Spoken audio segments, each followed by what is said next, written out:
It's day 10 of Scarin' Karen, and today we're talking about Shrunken Heads, and Karen picked this one. Mm-mm.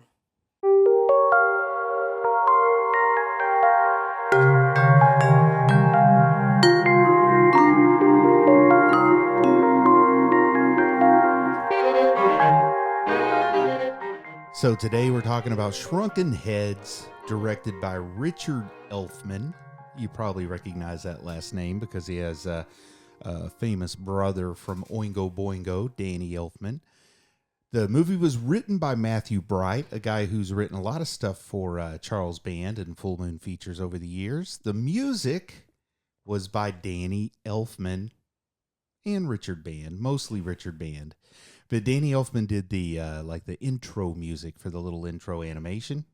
Could you tell that was Danny Elfman music, Karen? Because No. his music's pretty recognizable. No, not at all.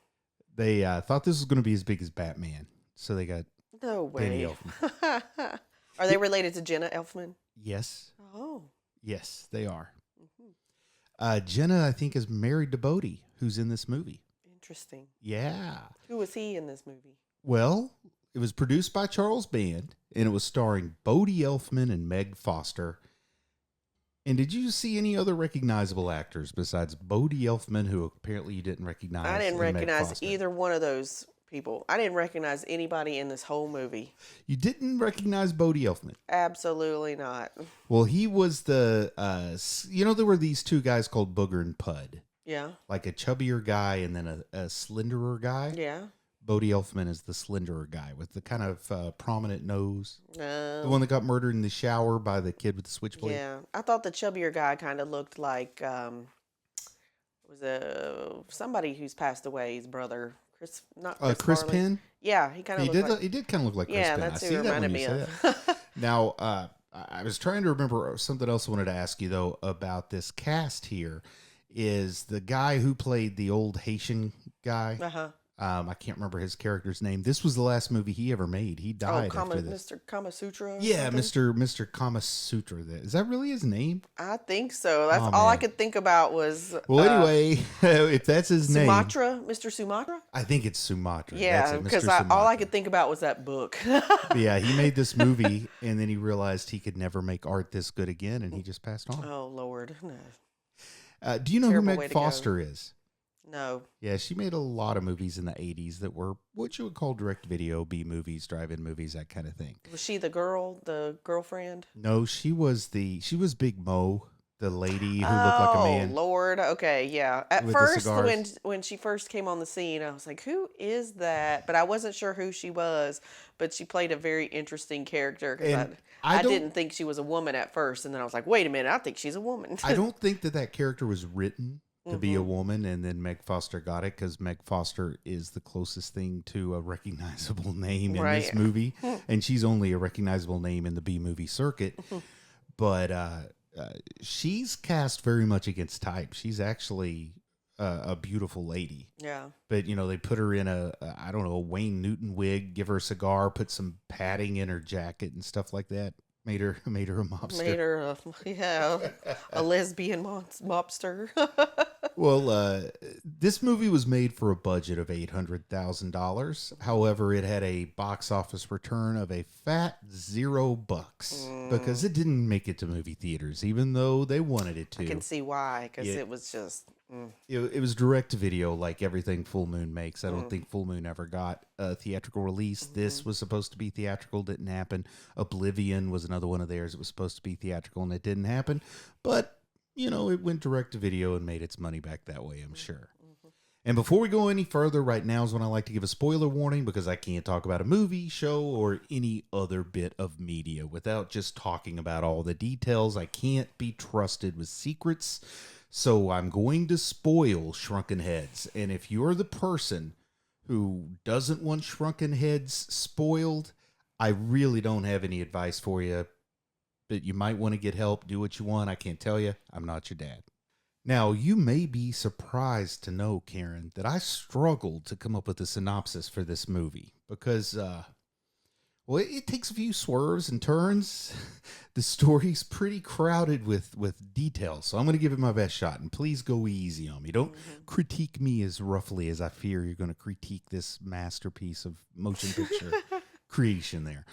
But 3 boys get shot down by a strict... I'm going to do that again. 3 boys get shot down by a street gang, but are resurrected as shrunken heads on a mission for revenge. Yep. I think you nailed it this time. I didn't know about if I should try to throw in the love triangle, the Haitian war criminal, the voodoo. There was a lot I could have got into. Mm-hmm. You know, I didn't know what I should mention. Big Mo and Vinny. Yeah. The fact that they're running numbers. I love it that they, well, I want to ask you your first question, then I'll make my opening statement. But do you remember when you first discovered this movie? I know you went to the video stores all the time and you were always renting scary movies, and Full Moon made their whole career on people who just went to Blockbuster and picked out a scary movie based on the cover of the box and nothing else. So I've never, ever seen this movie. I'd never even heard of this movie.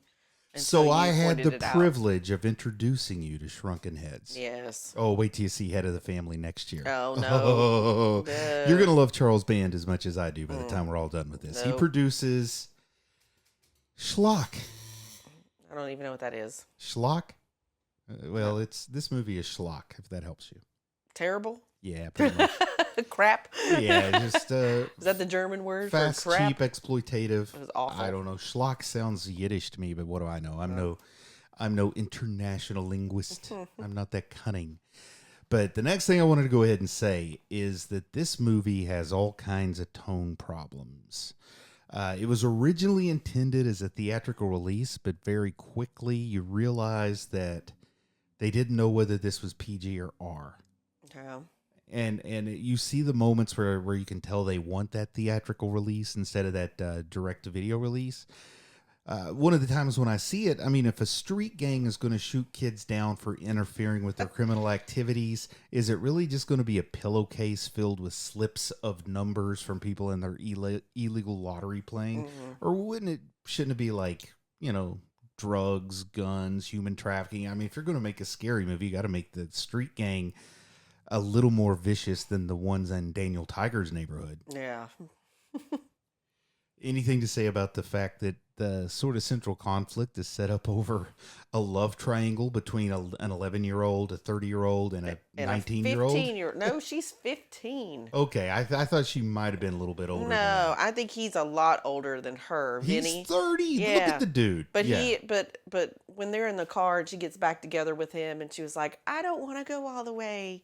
And he says, but you're almost 15 or almost 16. I said, oh my God, that's just gross. Yeah, this whole thing, you know, what are the ages in this movie? Yeah. I think that the script was written with the idea that Vinny and Tommy were the same age, but that is not how it was cast. I think they were definitely high school kids or like freshmen. Probably her age. Kind of the behind the scenes when Matthew Bright wrote this, he was picturing like he wrote them as, he described the characters as high school kids or teenagers. Mm-hmm. And he was picturing like the kind of high school kids and teenagers you get in like Scream, or the kind of high school kids and teenagers you get in Friday the 13th. And instead he got Boy Meets World with these 3 boys. Young kids.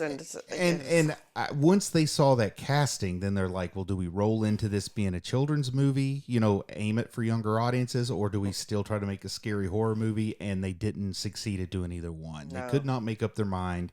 And I think that's a big problem with the tone. Of course, it appeals to me because no one would ever make this movie on purpose.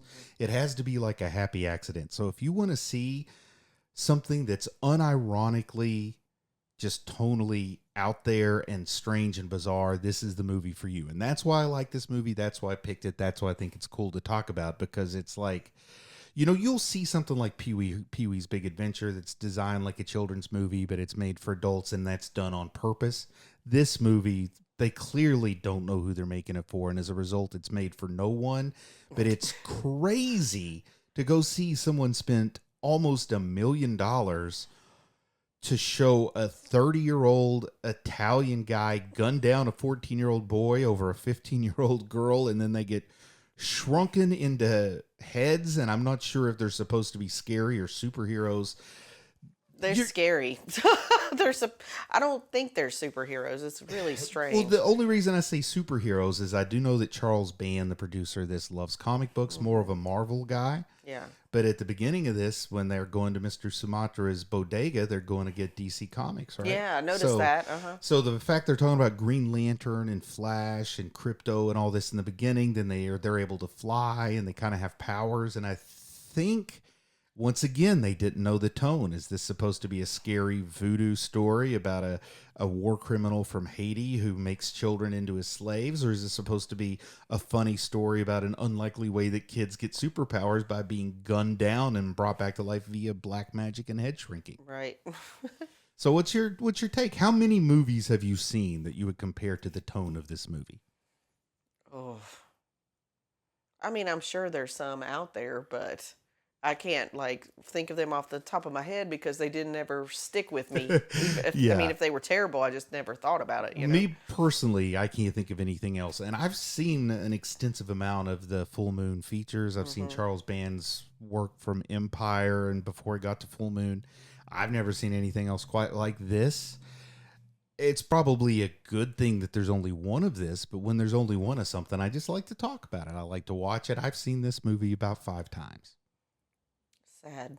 I really like it. I don't even know why you like it. Well, sometimes... Oh, it's awful. Sometimes when you want to do something and you got imposter syndrome or you're afraid that you don't know enough to do it or that you won't be very good at it, you can watch a movie like this and you say, you know what? I can't do any worse than these guys did, and just write your story.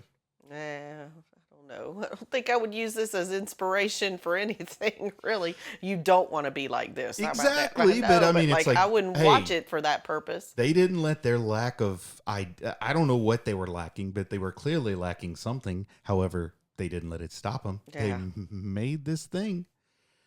This was shot on an LA backlot. Yeah. You can tell. Yeah, empty streets. We go to New York probably more than most folks that live around here do. I mean, we probably go more than is healthy for our bank account. But it's not. But it's not just the empty streets. It's you could tell. Oh yeah, the background, especially if you've ever been to Universal or been to Disney's Hollywood Studios, where they show you what a New York street looks like, and the background is painted. And it doesn't look real. That's exactly what this reminded me of, that we were actually walking around on the streets of New York in Disney World. That is what it looks like. And then it's also just so empty. Yeah. Because you never see New York sidewalks and streets that empty. And you watch a well-made show set in New York like Friends or Seinfeld or Everybody Hates Chris. And they always get the crowds in the restaurants and the crowds on the street because they want it to be authentic. Well, they're going to the same places too. It just all looks exactly the same. This looks like I was waiting for Will Smith from I Am Legend to come walking by, because that's what New York looked like in that movie when it's all empty after the apocalypse of vampires that attacked. I wonder what they spent that $1 million on, or the 800,000. What did they spend? They definitely didn't spend it on the settings in the background. Actually, they had to pay by day to use the back lot. Oh, that's terrible. And that's pretty expensive. I don't think they used Universals. I think they used Paramounts. So they didn't use the one that we've been to. But that's going to be multiple, $10,000 a day or something. It's crazy expensive. But they should have been able to shoot what they did in what Paranormal Activity did in 7 days or less, because that was just ludicrous. Now, I have no idea. I don't have any way to check this, but personally, I wouldn't be surprised if Danny Elfman got $250,000. Yeah, that's what I was thinking too. So, was he already well established by this movie? This is after Pee-wee's Big Adventure. This is after The Simpsons. This is after Batman '89. This is, didn't he do Edward Scissorhands? I would be scared to put my name on something like this. Well, he had already done Beetlejuice. I mean, but he was the reason. The biggest reason that they really thought this was going to get a theatrical release. Of course, once people who actually have the power to make that decision saw the movie, they said, no, this is not getting a theatrical release. But they thought Danny Elfman's doing the theme song. But he's doing the music. That's not something that people are attracted to. I don't watch something because of the music. I guess they thought that was going to be enough to get him a release. They weren't trying to win the weekend and get a bunch of promotion. They just wanted to get in theaters. Yeah. And they thought Danny Elfman and the only reason, honestly, that Danny Elfman did this theme song is because his brother Richard was the director. You know what's funny is though when I was watching this, because it didn't really capture my attention right away, and hardly ever, I think, in the whole movie, like I just thought it was just crap.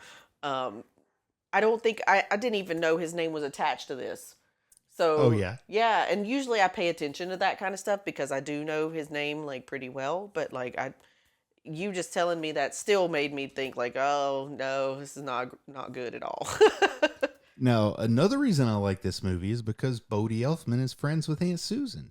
Okay. Oh, that's the guy from that. That's the guy that made her documentary. He produced that documentary that she was in, and she actually got to know him pretty well and said he was a really, really cool guy. He's a lot better now than he was back then. Like, I'm glad that, don't quit your day job. That was 30 years ago. You know, stuff changes. But he's married to Jenna Elfman. I think his uncle is Danny Elfman. Okay. And I think his father is the director of this movie, Richard Elfman. So let's talk about Mr. Sumatra, the Asian guy. Do you have any thoughts about him in general? Like, is he a hero or a villain? Is he a good guy or a bad guy? Yeah. Okay. I don't know. I got these weird vibes. At first, I thought he was a good guy, but then I thought he was a bad guy.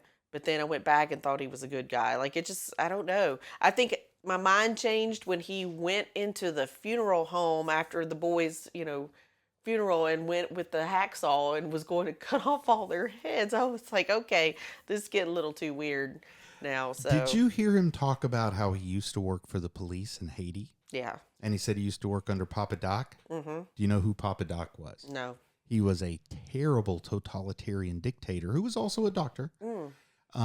But he was basically the autocratic ruler of Haiti for about 20 years. Maybe more than that, to be honest. I don't know exactly when he died.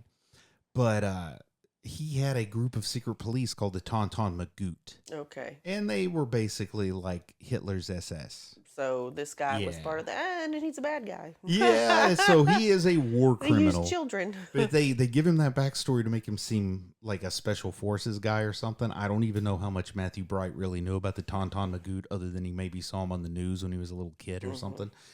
So he's definitely a bad guy. Yeah. He is probably living under a false name if he's a former member of the Tonton Magout and he made it into America free and clear. So that's why I think he is the villain of the movie more than anybody else. And the guy's whack job. I mean, he refers to his house as his condominium. He has to get every syllable in there. Yeah. He doesn't even call it his condo, but he talks about his condominium. And the way that they dress the set when he's in his condo, they got like dead chickens hanging from ropes, and like he's got the kitty cat, and then he puts the fake stuffed cat into a stew or something. That when the neighbors came complaining about the smell, I was like, heck yeah, they should complain about the smell. How when you go to like an international market where they have the freshly butchered meat and stuff, and the fish, you know his apartment smells like that. There's no way around it. He's got like goat heads drying out in the bathroom and stuff. And it's weird because it's like a nice condominium in what I don't know, New York. Yeah, but you think they're like not probably like Brooklyn or something. Yeah, I was gonna say they don't look like they're on the Brooklyn island or Queens. Yeah, but I just didn't know if you had any thoughts about his performance because it doesn't seem great. But a lot of folks talk like he's the best actor in this movie. Yeah, I think he was kind of trying to be like that guy from Candyman. You know what I'm talking about? Tony Todd? Yeah, I think he was trying a little hard to be. Was Candyman before 94? I believe it was. Okay, that would make a lot of sense. Yeah. I could see that. I almost wondered if he was trying to be a little bit like, do you remember there was like a bald-headed person of color that was maybe Caribbean that used to do commercials for 7-Up? Absolutely fabulous or something like that. I thought he was kind of doing an imitation of that, and then I started to wonder if maybe he was the guy from the 7-Up commercials. I don't know. I didn't follow through on getting any more information there. Well, you remember the guy from The Shining, too. I think he was kind of maybe got some inspiration from Well, him. And was trying to be like the cool guy that the was guy with from the The kids. Shining was Scatman Crothers. Yeah. A jazz vocal artist, Mm-hmm. bebop. And the original Mr. Sumatra was Screamin' Jay Hawkins, who really was trying to cast basically like a poor man's version of Scatman Crothers. Yeah. But he just couldn't act. So they had to let him go and get this guy in instead. So the star to pull people in was probably supposed to be Screamin' Jay Hawkins and Danny Elfman. They were really hoping that was going to get him in at least like 500 theaters. Yeah. They got into 0. No, they did get into 1 theater because Richard Band, who happens to have a lot of personal wealth, actually rented a theater and gave it a theatrical premiere so people could go see it in the theater. And then that was it. Mm. What did you think of the makeup and effects in this movie? Are they top notch? No, not at all. Like they could have been worse. I've seen worse from this production company. I was trying to figure out how when they did the actual heads, I guess they could easily like use the person's actual head. You know what I mean? Oh, yeah, like, and then they put some kind of smocking on them so that they would make it look like they were floating around. Now, I thought that the shrunken heads, when they first were shrunken, when they had the stitching around the mouth and on the eyes, now I thought that was like pretty cool. That was probably the best special effect I've seen. I liked it when they fed candy to the one that became a vampire. Yeah. And it looked like beans or something just coming out of his mouth as he just trying to gum at it. I thought that was the coolest. And then when they become shrunken heads, they get some powers. Like Tommy, who I'll call the main kid, he gets some kind of electrical powers. Yeah. I don't know what to call it other than electrical. All 3 of the heads can fly now because they don't have bodies weighing them down. We could fly if we cut our bodies off. I guess. Fly straight to heaven. I don't know where else we'd be flying. So Tommy has electrical powers. His buddy, who I'll call the chunkier one, with the curly, light-colored hair. He's a vampire. He had red hair, I think. He had red hair. He's a vampire. Yeah, I right? thought that was weird. Like the choices that they made for the special powers that they had. Like, why? The third fella is a black kid. Yeah. And his power is that he can hold a knife in his mouth. That's not even a power. That's an object. It was just weird. And then the knife just like goes away. Where did he put it? He doesn't have pockets. He doesn't have any clothes. He swallowed it. But he doesn't have a belly. So giving a kid with no hands a knife, I hate to ask this. Is that kind of racist to make the black kid's superpower a switchblade knife? I guess. I don't know. I'm disappointed. I think the in whole thing Richard was just Elfman. like, I think they just like threw some crap together and just to see if it sticks. And it just like, no, it was terrible. With the music being the most professionally created part of this movie, did you notice the music at all? Do you have any thoughts? Did you hear that opening theme and when the animated kind of intro was going on? Not really. It just didn't capture my attention. Like, I really don't have a lot to say about this movie other than it's just crap. And the whole thing, like, I think it was just such a turnoff that I didn't pay attention to anything else in it. So if I told you there were 7 more of these, could we watch them all? Gosh, no. No. Are there really? No. Oh my God. There's no way that they made, because you said they didn't make any money from this. So. Puppet Master's not that different from this, and it's got like... Yes, it is. It has more of a story. I mean, the special effects are probably on the same level, but like... Puppet Master is also produced by Charles Band and Full Moon. I like Puppet Master a lot. I can see the similarities in the shrunken heads and the actual puppets, like the special effects there, but that's about it. I don't... Do you have any observations, any thoughts to share about Big Mo as portrayed by Meg Foster, a character that I feel like was probably written as a male character, then they cast Meg and just said, hey, let's roll with it? I think it's funny that they called him Big Mo when they weren't big. Like, they were small. I mean, that just seems like some... rank, you know? Yeah, but I know. But, I mean, they were a small person... though, when they called them Big Mo. I just think that that's funny when they do Maybe that. That's why they like patted up Meg's shoulders. Now, here is the real question I have for you. When they were doing the hair and the makeup and the costume, did they intend to communicate to us that Meg Foster is a man or that Meg Foster is a woman with masculine traits? My first thought was that they had a trans character.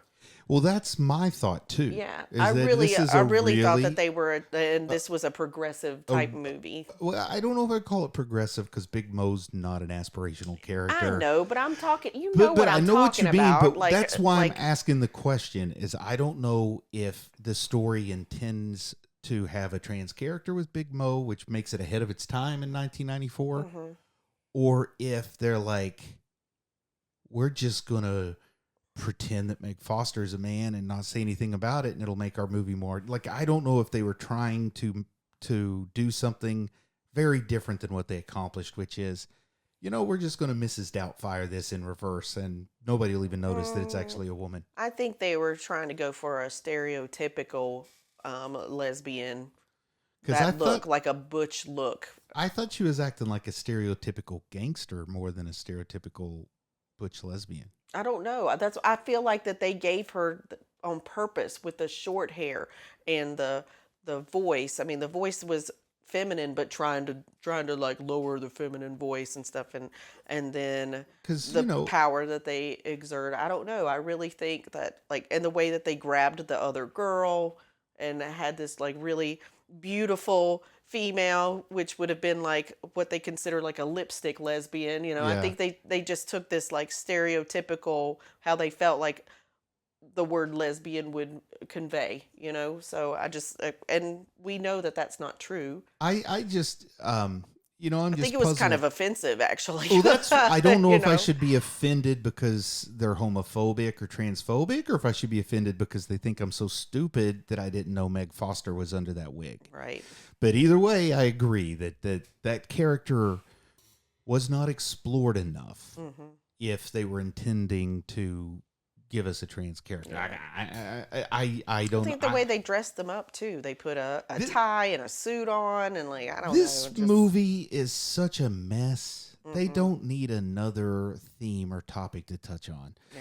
And this movie is such a mess where they want us to believe that Vinny and Tommy are in the same grade, that I would not be surprised if they just said, hey, we ran out of guys. So you know how they do it like in children's theater, because so many more girls are in theater than boys, and they just like say, hey, Ashley, you're going to be a boy in this play, and everybody's like cool with it, and I'm cool with it. And I don't know if Richard Elfman was like, well, we couldn't get enough guys because we got to have a lot of guys for this, so Meg, you're going to be Big Mo. Well, that's probably why they didn't have anybody with big names really attached to this movie that were acting. But also, I don't know. I feel like why couldn't she just be a more feminine gangster, like head of the mafia or whatever? Why couldn't it just been a woman in like anyway?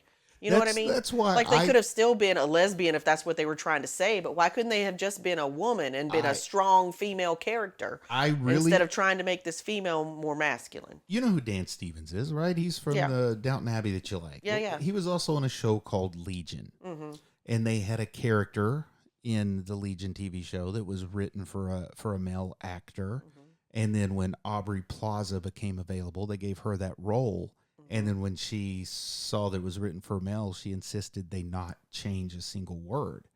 So she is just portraying a male character and looks exactly like Aubrey Plaza. She doesn't even try to look masculine at all, but she's just playing this male character's lines, and it ends up having this weird, trippy effect because Legion has a whole lot of issues with schizophrenia and broken minds and things. So it has a nice trippy effect.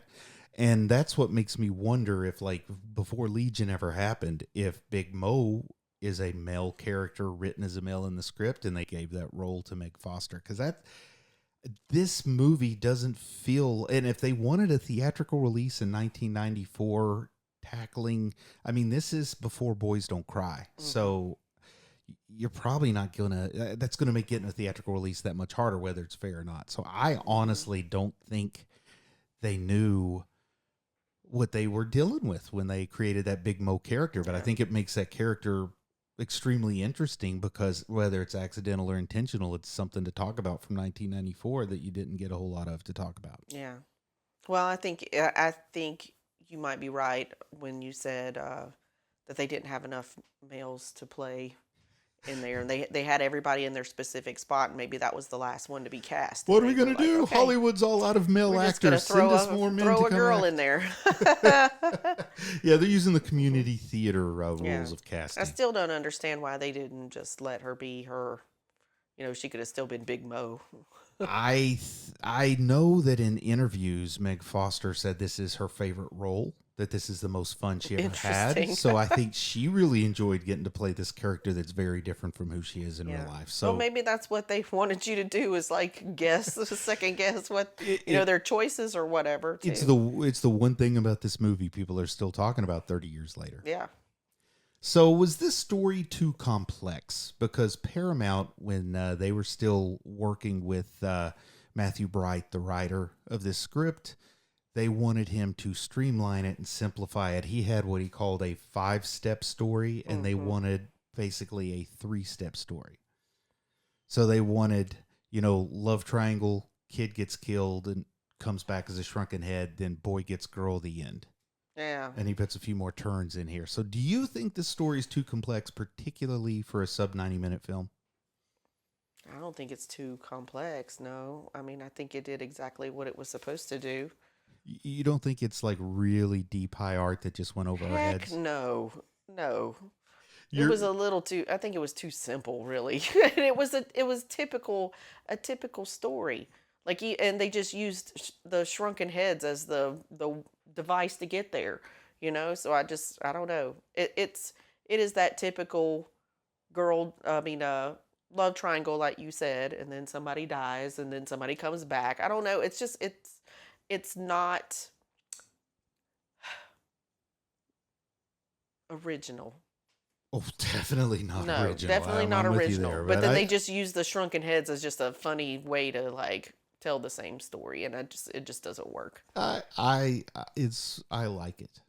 It's one of my favorite full moon features. Gross. I don't understand that. Well, you need to watch more full moon features. I don't want to watch more full moon if this is the one that you show me first. See, maybe if this was thrown in there in the middle, somewhere, oh no. I had big dreams of being friends with Charles Band someday, and now when he sees you talking bad about him, he'll never be my buddy now. I'm sorry. Blumhouse, I really like Blumhouse, but I don't think Blumhouse would have put something like this out first to make you want to like Blumhouse. They put out something else and then throw something like this in the middle. Well, this would have been once it gets going, but there's no way. This is a career killer right here. This would be great if Blumhouse would pick it up for a reboot. Oh gosh. So maybe they can do a better job at it then, because what'd you think of this ending? I don't. It was really creepy when Mr. Sumatra asked the girl. What was the girl's name? Was it Jenny? Lindsay? I don't remember. Something like simple. Vicky. I think it was Vicky. Something like that. When he asked her if her maiden head was still intact, that might be there was some creepy stuff. That's the creepiest thing I've ever seen in a scary movie. I thought he was going to try to marry her too when he told her to go put that white dress on, and I was like, ugh. But that whole ritual at the end is what Paramount wanted Matthew Bright to cut. They're like, that's just a bit too much. Let's just end it after they get their revenge. And Matthew Bright would not comply, and as a result, I'd say Paramount won because he didn't put this out in theaters. Well, and also, the scenes where he was going in her shirt and the kid was flying down her shirt and looking at her breasts, I just was like, this is such a weird movie. This is a little too much, yeah. Did you pick up on any themes, any meaningful themes in Shrunken Heads? No. I was so turned off by this movie that I just could not it took everything I had just to get what I got out of it, and it wasn't a whole lot. That it was just terrible. Absolutely terrible. I would say the theme is crime doesn't pay. I don't know, because it's about the closest thing to a theme here. Maybe something about bullying. I don't know. I mean, So, it's a shame. I don't think anything they did with Meg Foster was intentional, because at least that'd be one theme, as we could say, what were they trying to say with that character? But unfortunately, I don't think they were trying to say a single thing. I think it's just a thing that happened, like when a little kid babbles and makes noises to make noises. That was Meg Foster's character. Yeah, maybe part of the theme was we got a little bit of money, let's make something stupid and see what happens. I'd probably do that. Did you have a favorite kill in this movie? At least it Oh. has more than one kill, unlike Paranormal Activity. Oh gosh. I don't know. Favorite kill. Probably, well, okay, so the one at the end where they eventually like get the mafia guy, that one was okay. But I think the more interesting ones were when they were going after his cronies or whatever. Yeah. So probably the first kill that we saw from the shrunken heads, like the shower. Yeah, that's Bodhi. That's my favorite kill. I think that was like an interesting one because then we got to see what they could do, you know, or what their purpose was or whatever. But then the part where like the one flies in and cuts his neck, and then the other one like does something like I don't know, the lightning coming out of his, is he supposed to be brain scrambling him or electrocuting him because he's in the water? So like melting their head, their brains, or something? Well, but then what was the purpose of the other one? He was already dead, and the other one flies in and he's like sucking on his neck, and I was like, this is just weird. Like, what is that one doing? They wanted to get all three of the little heads involved in the kill, but I guess the purpose of the brain, I don't know, maybe he was frying his brain, and then the other one, the vampire, I didn't understand the vampire turning him into a zombie when they've turned him into a vampire. Like, I don't know. I don't know. What were they trying to do with these guys? Did you watch the end credit scene? I don't think I did, because I think I turned it off by then. There was no way. The end credit scene is just Booger and Pud wandering around as zombies. Oh my gosh. I don't know if they were trying to set it up for a number 2, and thank God they didn't make one. Shrunken Heads 2. Oh God. Booger and Pud. No. They shrink Booger and Pud's head. Yeah. So did you have a favorite shot in this movie? What was the most beautiful use of cinematography in this glorious film? I think the one that sticks out to me the most was when they were sitting on the shelf in Mr. Sumatra's room. Silas is calling. Yeah, no, I can turn it off. Anyway, you want me to start that one over again? Because you can cut that out, right? Hey, I'll be there in about 10 minutes. What? I'll be there in 10 minutes. Gotta go. We ended 10 minutes ago. Okay, I gotta go.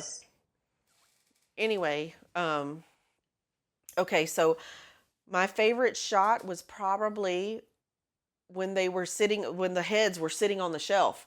Like it I don't know what it was. They were just sitting there not doing anything. And, you know, you see them flying around all the time. And then I was like, well, why are they just sitting there on the shelf? Does Mr. Sumatra like control them? Or are they just not flying around, you know, when they want to? Or is he telling them what to do? But like the shot where, I guess when the girl comes into his apartment, into the condo, and she sees the 3 heads just sitting there, just thought that was really a neat like look. So I didn't really find this movie to be shot in a particularly interesting fashion. What I'm thinking through, I don't really have any shot that stands out more than any others for me. So I guess I don't know. Maybe my favorite shot is probably it's going to be when the kids get gunned down and they're just firing their guns into the camera. No, because that's the closest thing to a creative shot this movie has, when they're firing their guns right at the camera. And maybe the part where maybe the part where the head is chasing after the guy in the car, and the head he opens his mouth and the head goes and flies into his mouth, and then he's just got this hair hanging out of his mouth. What about when Tommy's head flies up the girl's shirt? No, absolutely not. He said he's going to give her a hug, and then he motorboats her. I never understood. I never understood anything in that scene. I don't know what the writer thought that was going to look like. She was like, I mean, he was in love with her. She was understandably upset. Right? Because, well, and also he was dead. So, like, she was freaked out that he was dead, and then he flies up her. He was like, let me love you. Let me fly up your shirt. She said, this isn't what I meant when I said I'd like to have a little head. Yeah. Stop. Anyway, it was gross. So, scare grade. F. It's not a scary movie. No. I agree with you. I'm going to give it... Maybe less than an F. I'm gonna if give I could go lower than an F, I would go lower than that. I'm going to give it a D, because I want to save the F for something that I don't like at all. No, I didn't like this at all. So how about... F for me. What's your pumpkin rating? This is rated higher than Graveyard Shift on Rotten Tomatoes. Ew. 1. Or half. Half pumpkin. A half-eaten pumpkin. I'm gonna give it 3.5 pumpkins. Oh my gosh! There are interesting. I would not things. recommend this to somebody. You can't even find it interesting to watch. Like, it's a movie everybody needs to watch one time. Heck no! I didn't even want to watch it this time. I will never watch it again. Once you watch it, you got something to talk about. But I would only, maybe I'd recommend it to somebody just to watch once, like Eraserhead, like that stupid movie you made me watch. I would recommend this way before You Eraserhead. made me watch that, and way it was before awful. Eraserhead. But I would recommend somebody who just watch that just because it's so stupid. I hated this movie. I absolutely hated this movie. I never want to watch it again. And having said that, never give up. But on that movie. Make art. Consume Not that movie. art. Do what you love. Love what you do. And I love my wife, even though she don't love my movies. He will never recommend a movie to me ever again.